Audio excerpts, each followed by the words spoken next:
खान की regime change क्यों की गई? क्योंकि वो अमेरिका की नौकरी नहीं करना चाहता था। वो एक आजाद फॉरेन पॉलिसी बनाना चाहता था, जिसका मेरी बहनों और नौजवानों समझो आजाद फॉरेन पॉलिसी क्या होती है।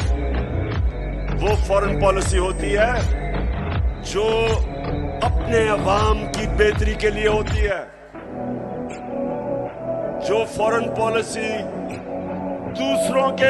दूसरे मुल्कों के मफादात की हिफाजत करने के लिए होती है और अपने लोगों को दूसरों के लिए कुर्बान करने के लिए होती है। उस फॉरेन पॉलिसी के खिलाफ मैं आया था।